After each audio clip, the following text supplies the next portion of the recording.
We move on then. It's that time, Robbie. Sorry. That's how I'll be leaving now, boys. it's ready for. Yeah, it's that time.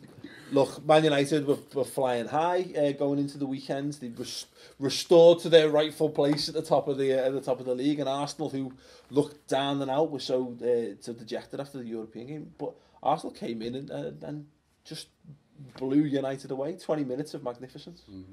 It was an awesome display by Arsenal yesterday, and I think people were getting a bit too carried away with that Olympiacos defeat. It was a horrible defeat.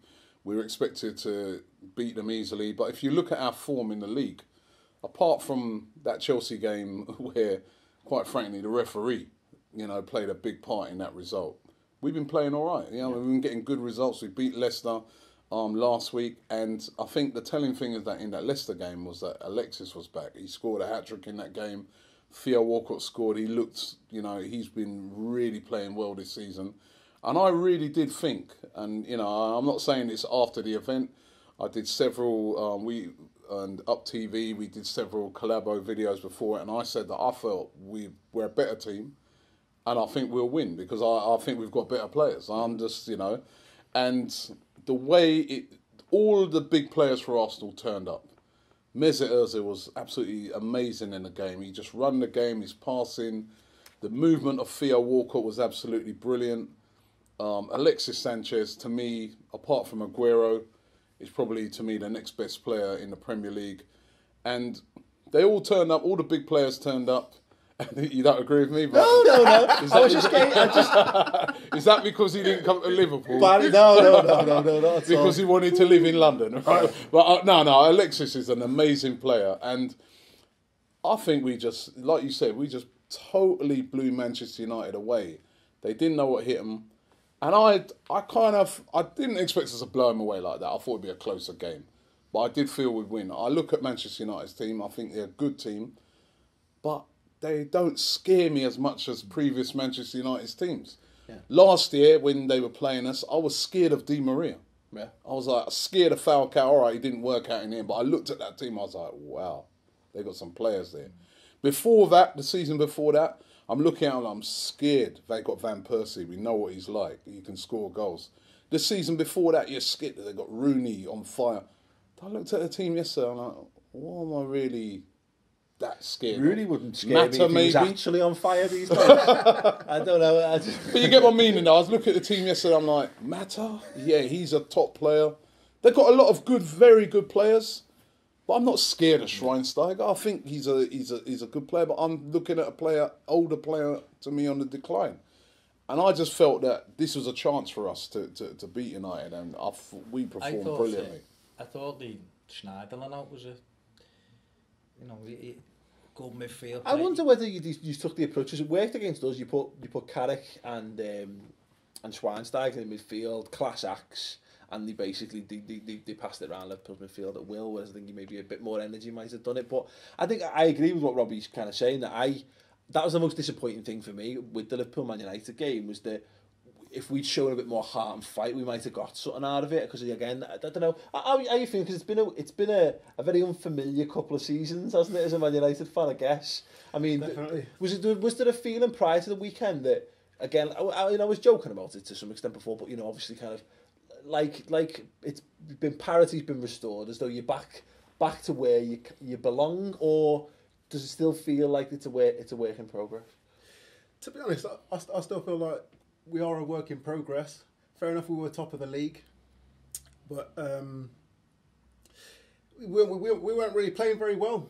But obviously we were getting results. And obviously, coming around Christmas time, I know this is hard for you. We're going to power through. I believe in Vauxhall's philosophy. It's going to come good, trust me. Yeah. You're really close. But I think there's a jump, because I noticed when you did videos of the lads from Full-Time Devils, didn't you? And then they took it quite personally. I think they got a bit wound up by the whole notion, because I think because they realised that they're not as good as what the team is not as good as what they thought before they came into that game. A lot of United fans have completely written off Arsenal. completely written off Arsenal. I could tell by the interviews that I did before the games with United People's TV, with all you guys, that you guys are completely dismissing Arsenal. And me as a person who watches them every week, I'm like, oh, there's a lot of dangerous players in Arsenal's team. Our problem's been we've been defending very poorly. Yeah. Right? We've been defending. That's basically it. And I think that's why in the second half of that game, you saw Arsenal kind of just shut the game down. It was almost as if somebody said at half-time, well, you know what, we're winning 3-0. They got to score 3 goals to beat us. Let's get these 3 points. Arsenal teams last season, or even this earlier on in the season, be like, right, we're going to try and get 5, 6. Somebody made it, the manager must have said to him, listen, let's just keep this tight. And if we can catch them on the counter and get another one, fair enough, but let's not concede. And I really like that second half of that, because I've seen us 3-0 up against Anderlecht and lose that, lose that 3-goal lead and draw a game. I've seen us do that a few times. So I was glad they shut it down. But I think if we can get our defending right, we've got a chance of winning the league. I really do. Well, it's important because I tipped Arsenal at the start of the season, Baz, to win the title this year. When we were sat here last time, there were some real question marks. It was a slow start to the season, I guess. But what do you reckon? Between these two, yeah. Well, Baz, what do you think between the two, between United and Arsenal? I mean, they're both. It's funny because Arsenal feel like they're on the up, and United somehow feel like it's all flattened out again. Both on 16 points. We're on the same points, aren't we? Yeah. Exactly, second and third in the league, but still both 2 points off top. Are they both title contenders? Would you think? I mean, I said before, they might have been the most vulnerable to drop out the top. Or you were ever going to see a team drop because you felt as though the others were the type. But Arsenal and United, this is before the season. No, but I did say to you, Robbie. What? No. But I did say that Czech. You get the other arm broken in a minute. I did say that. Did you hear that? No, yeah. If Barry turns up with another sling on next week, I did say that Czech was the best bit of business in the summer because I thought he was. And Arsenal, out the two, no disrespect to United, but Arsenal looks stronger to me because United have got a lot of good players, but I'm just not convinced by the big Dutchman. He looks like he collects players. He looks as though he doesn't really believe what he's saying. And he's more of a character, but I think United would be better with if they get Guardiola, like it looks like they may do in the summer. He will change them again. He'll give them an identity. It's an interesting thing for Man United, from our perspective, looking at it, is because we discussed this with Brendan Rodgers, and he plays a lot of players out of position. And when you're flying, you can do whatever you want. You can put players in any position you want because it just works. Whereas, look at that game, like Ashley Young being played at was it left back or something? He was being played, and you can get away with that every now and again. You can get away with Valencia at right back and stuff. But playing Master League on Pro Evolution Soccer yesterday. He was 3-0 down, just went like, Valencia's an attack and he's fast, get him on. Yeah. Put Young on the other, just put all your fast players. Put your fast players in the attack, like put Roberto Carlos up front. That was it, Roberto Carlos. And then, the other thing, as I said, with United, as I said, down the years, I mean, you fair players, but I look at, there was fans next to me and they were like, you know what United are going to do at half-time? They're throwing on Fellaini and it's going to lump the ball on. That's not Man United, surely. I mean, that's not what they... We're not playing Stoke. But Robbie... Sorry, go on, Irah. Sorry, the other thing I'd like to ask Irah, I've got to have a dig at you, bring it. But no, Irah, what I'll ask you is, why is the Vanguard don't play Herrera? To me, I've been very impressed with him when we played against you guys. I think he's a top player. Brilliant. And yesterday, why do you need 2 holding midfielders? I didn't understand it. If Carrick and Schweinsteiger, in their own rights, are both top holding midfielders. So why do you need both? I would have played Herrera in there. And I was glad when I saw that he wasn't playing, because I knew then you're not going to have that amount of creativity to pass the ball around us. Well, yeah, I think we could have done with Herrera or Schneiderlin. You've gone from having no midfielders to having too many midfielders. How's that happened? Why doesn't he play Rojo as well? You know, Rojo. He fell out with him. He fell out with Van Persie. Yeah. He's falling out with Rojo. Talking about Fellaini, let the man start. Yeah, let him speak. I don't think he wants to talk. You should take that camera. We'll take this camera. It'll be fun. No, before the game, I just thought, you know what, Arsenal, they're there for the taking. You know, I honestly thought this is the game. Let the man speak. Carry on. And so far this season, especially playing away, we've struggled in like the first 20 minutes, first half hour, first half in general. Yeah. And we got a goal down, and we go, here we go, typical United. I mean, we need to concede before we wake up. Score a second goal. I'm like, oh no. You know what I mean? And then I'm thinking, maybe this will be the wake up call. A third goal goes in. I'm just like, no, this isn't happening. This is going to be a cricket score. This is, you know what I mean? Yeah. And only at that point we actually started to play. But Arsenal had already done the work by then, and it's sat job back. done for them, isn't it? I think it is one of those, isn't it? It was a tough one. We had more possession, same amount of shots on target, but Arsenal had done the work. I think what I was going to say about Fellaini though is that you're talking about they're not going to play that way, but listen, football's a results game, and what United had been better doing yesterday, they put him on and just put him where Carrick and Schweinsteiger had been, which was utterly ridiculous. Throw him on up front, get him on up there with Marshall, and miss out the midfield. Knock it up. It doesn't matter. What I'm saying is, but Robbie, they get a goal back, and what do Arsenal do? No, listen. If it's Stoke, hold on, listen. If it's Stoke, right, or teams like that. This is Manchester United. Yeah, you wouldn't see Barcelona throw on Fellaini or throw on or Bayern Munich or Real Madrid. Say, right, you know what? We're 3-0 down. Let's lump it up to the big man. Go on, mate. Me personally, they've got players that they've spent so much dough on. You're right. I look at the teams. Everton have got Manchester United next, and I'm not worried about them at all. It's that Goodison. So what were you going to say? Anna? I'm in drowned out. Can we mute Robbie, please? All I'm saying to you is that I won't say nothing else. I'll just sit here and smile. You shut up a minute, right? I've only got one arm. Be quiet. Right.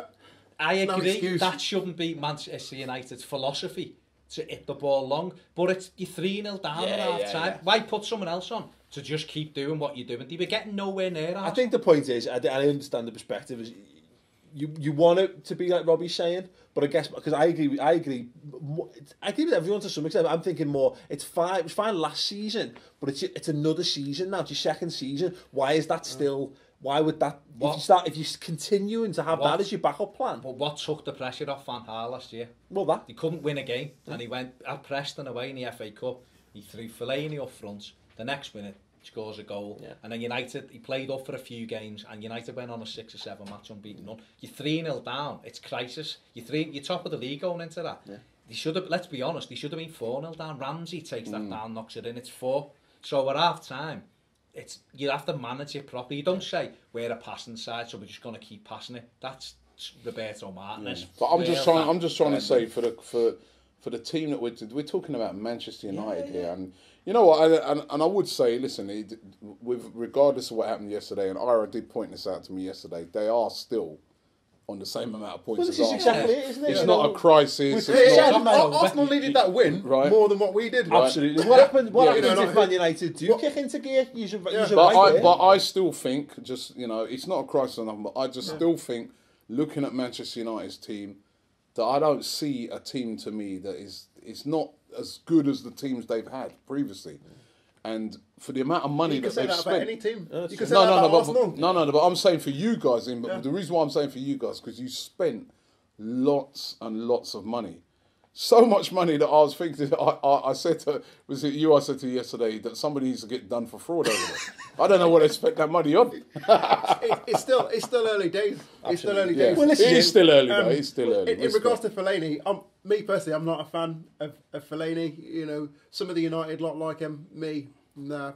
Because putting him up top, hooping balls over to him, it's not the United way. That's not a long-term philosophy, of course it's not, but Yeah, desperate. but Well, for saying me, that, it's the that. same as Brendan Rodgers switching to 3 at the back, like his panic formation. You know, if Van Gaal is back to being reliant upon putting a midfielder into centre forward, then that's what's the money been spent but it's on? game by game, isn't it? It's game by game. Look, you can have the ideals all you want. It's fantastic to sit there and go, but get supporters only remember games. Fellaini gets put up front yesterday, scores 2 and creates 1 for Martial. He draws 3 all. He's a tactical genius all of a sudden. And you only sat there going, well, I'm gone. No, we don't play like Van that. Gaal gets 6 balls in the lottery as well. Like, you know, last year, I think it was last January, Fellaini would have been out the door, but because he was injured.